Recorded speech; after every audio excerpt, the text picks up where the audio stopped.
بسم اللہ الرحمن الرحیم۔ السلام علیکم دوستو، امید کرتا ہوں کہ سب دوست ٹھیک ٹھاک اور صحت مند ہوں گے۔ میں ہوں کیڈٹ زین العابدین اور اپنے YouTube channel police exams preparation سے آپ سے مخاطب ہوں۔ دوستو، آج ہم تعزیرات پاکستان کے دو سیکشن پڑھتے ہیں۔ دپا 159 جس میں ہنگامے کی تعریف کی گئی ہے، اور دپا 160 جس میں ہنگامے کی سزا مقرر ہے۔ دپا 159 تعزیرات پاکستان میں ہنگامہ کی تعریف کچھ اس طرح کی گئی ہے کہ جب دو یا دو سے زیادہ اشخاص آمد و رفت عام کی کسی جگہ میں لڑنے سے امن عامہ میں خلل ڈالے تو کہا جائے گا کہ وہ ہنگامہ کے مرتکب ہوئے۔ ہنگامہ سے متعلق یہاں پر یہ کچھ تصویریں قابل ملاحظہ ہے، یعنی اگر دو یا دو سے زیادہ اشخاص ہو، وہ آمد و رفت ہو، جہاں پر لوگ آتے جاتے ہوں وہاں پر وہ لڑنے لگتے ہیں، اور اس کے لڑنے سے امن میں خلل پیدا ہوتا ہے، تو یہ کیا ہوگا؟ یہ ہنگامہ ہوگا۔ اس میں مزید یہ بات یاد رکھنا چاہیے کہ اس میں ہاتھا پائی اور مار پیٹ جو ہے یہ ضروری ہے۔ اگر کوئی شخص کسی عام مقام میں زبانی طور پر تکرار کرتا ہے یا گالی گلوچ کرتا ہے تو یہ ہنگامہ کی تعریف میں نہیں آتا۔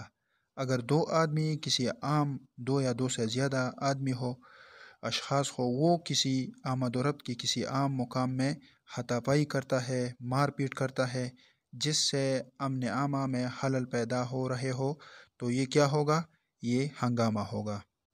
دپہازہ میں آمد و رفت کی عام جگہ جو ہے یہ لفظ استعمال ہوا ہے، تو اس سے وہ جگہ مراد ہے جہاں پر لوگ موجود ہوں، یعنی کچھ تماشے جو ہے عوام کو پرائیویٹ مقام پر بھی دکھائے جاتے ہیں۔ چنانچہ اس جگہ کا تعین اس سے کیا جا سکتا ہے کہ آیا متعلقہ وقت پر وہاں پر لوگوں کا ہجوم تھا یا نہیں تھا۔